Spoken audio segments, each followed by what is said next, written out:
साल 2024 के नोबेल पुरस्कारों का ऐलान हो चुका है। पुरस्कार पाने के बाद वैज्ञानिक आमतौर पर अपने साथियों, माता पिता, दोस्त या किसी खास शख्स का शुक्रिया अदा करते हैं। लेकिन क्या हो अगर कोई अपनी स्पीच में एक कीड़े का भी जिक्र करे? द न्यूयॉर्क टाइम्स की एक खबर के मुताबिक इस साल मेडिसिन का नोबेल पुरस्कार लेते वक्त मॉलिक्यूलर बायोलॉजिस्ट गैरी रोवकुन ने अपनी स्पीच के कुछ मिनट एक छोटे से कीड़े के नाम किए। देखिए, अमीबा से लेकर ब्लू व्हेल तक हर एक जीव अपने भीतर बनाता रहता है बायोलॉजिकल मॉलिक्यूल, मसलन प्रोटीन, कार्बोहाइड्रेट इत्यादि इत्यादि। इनके बनावट, कामकाज और इनकी आपसी साझेदारी को समझ लेने से जीवन के बारे में कुछ बेहद ज़रूरी जानकारियाँ मिलती हैं। और वे सभी लोग जो इस समझदारी की तलाश में रहते हैं उन्हें कहते हैं मॉलिक्यूलर बायोलॉजिस्ट। गैरी रोवकुन भी इसी कौम से आते हैं। उन्होंने अपनी खोज में इस कीड़े की मदद ली, फिर इस स्पीच में इसका जिक्र किया। कैनोर हैबिडिटिस एलिगेंस या सी एलिगेंस नाम के इस छोटे से कीड़े को गैरी ने धाकड़ कह डाला। फिर एक न्यूज़ कॉन्फ्रेंस के दौरान उन्होंने इस बारे में बात भी की। कहा, किसी ने इस कीड़े के लिए ये शब्द इस्तेमाल करने का सोचा भी ना होगा। खबर पर विस्तार से बात करने से पहले आपके लिए एक सूचना है हमारे पास। एक बार फिर लल्लन टॉप अड्डा जम रहा है, इस बार बिहार में। जगह पटना का बापू सभागार, तारीख 25 अक्टूबर। यहाँ आपसे मिलेंगे एक्टर, एजुकेटर, सिंगर, आईएएस अफसर और एंटरप्रेन्योर। लिस्ट अभी ख़त्म नहीं हुई है। स्टैंड अप कॉमेडी और एक बढ़िया से नाटक का भी इंतज़ाम है। अड्डे में शामिल कैसे होना है? कोई मेहनत वाला काम नहीं है। खबर के डिस्क्रिप्शन बॉक्स में एक लिंक है, उस पर क्लिक करिए और रजिस्टर कर लीजिए।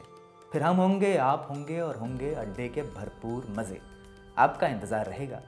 अब खबर पर लौटते हैं। बात कीड़े की हो रही थी और किस तरह एक छोटे से कीड़े ने एक बड़ी खोज में मदद की। देखिए, ये पहली बार नहीं है जब इस कीड़े ने इंटरनेशनल लेवल की सुर्खियां बटोरी हों। ना ही ये पहली बार है जब सी एलिगेंस वॉर्म को पुरस्कार जिताने के लिए नामजद किया गया हो।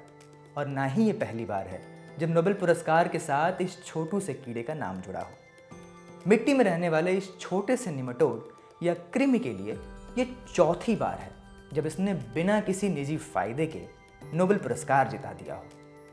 इस 1 मिलीमीटर के जीव ने पहले भी साइंटिस्ट्स की मदद की है। साल 2002 के पुरस्कार में भी इसकी भूमिका थी।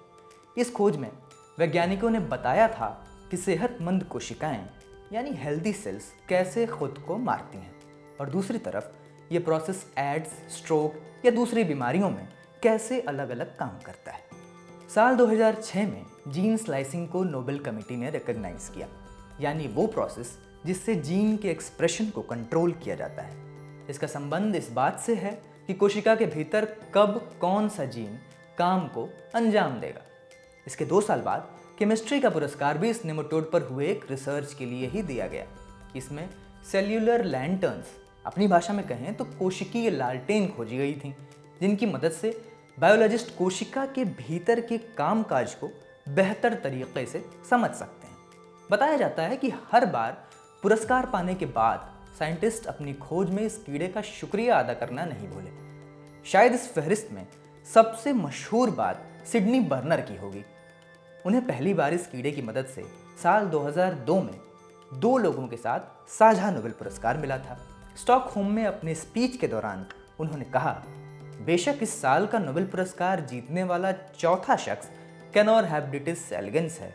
वो पूरे सम्मान का हकदार है, हालांकि यह हमारे साथ जीत की रकम नहीं बांट पाएगा। अब समझते हैं कि यह कीड़ा अहम क्यों है। दरअसल इस निमेटोड में 959 कोशिकाएं ही होती हैं, यानी हम इंसानों के मुकाबले इस पर शोध करना आसान होता है, क्योंकि हम में होती हैं अरबों कोशिकाएं जिनके कामकाज को जन्म से मृत्यु तक देखना मुश्किल है। वहीं इस निमेटोड की कोशिकाओं को पैदा होने से लेकर मरने तक साइंटिस्ट ने ट्रेस किया है। इस बारे में यूनिवर्सिटी ऑफ कैलिफोर्निया के निमेटोलॉजिस्ट द न्यूयॉर्क टाइम्स से बताते हैं, ये शायद अब तक सबसे ज़्यादा समझा गया बहुकोशिकीय जीव होगा। दरअसल रिसर्च के मामले में कुछ जीव या ऑर्गेनिज्म सटीक बैठते हैं। जैसे आपने मेंडल और मटर के पौधे के बारे में ज़रूर पढ़ा होगा, जिन पर जेनेटिक्स के एक्सपेरिमेंट किए गए थे, यानी कोई जानकारी एक पीढ़ी से दूसरी पीढ़ी तक कैसे पहुंचती है। वहीं जीवों में ऐसे शोध फ्रूट फ्लाई या फलों पर लगने वाली छोटी मक्खी पर किए जाते हैं, क्योंकि इनका जीवन काल तुलनात्मक तौर पर कम होता है और इनकी कई पीढ़ियों को एक साथ समझा जा सकता है। ऐसे ही ये छोटू सा निमेटोड कई एक्सपेरिमेंट्स के लिए एक आदर्श जीव बन गया, क्योंकि ये लाइट माइक्रोस्कोप के नीचे रखने पर कुछ पारदर्शी से हो जाते हैं और उसके जीवन के विकास का पूरा चक्र करीब 3 दिन का ही होता है। माने इसका बचपन, जवानी और बुढ़ापा सब 3 दिनों में ही समझा जा सकता है। ये पहला ऐसा निमेटोड भी बना जिसका जीनोम पूरी तरह समझा गया था, वो भी साल 1998 में। माने इसके बारे में काफ़ी जानकारी पहले से मौजूद थी। इस खबर के लिए सारी जानकारी जुटाई थी हमारे साथी राज विक्रम ने। कैमरे के पीछे हैं जतिन। ऐसी अनोखी खबरें हम आप तक पहुंचाते रहेंगे। देखते रहिए दी लल्लन टॉप। दिल्ली से निकलकर बाहर लल्लन टॉप आ पहुंचा है अपने मायके। अब की बार लल्लन टॉप अड्डा जमेगा बिहार में। जगह होगी बापू सभागार, पटना और तारीख 25 अक्टूबर। अगर आपको भी इस अड्डे का हिस्सा बनना है तो thelallanTop.com पर जाइए, वहां पर मौजूद बैनर पर क्लिक करिए और अपने आप को रजिस्टर करवाइए। लल्लन टॉप बिहार अड्डा प्रेजेंटेड बाय सनराइज मसाले, स्वाद बिहार का, को powered by itel, Bihar tourism and Sudha milk and milk products.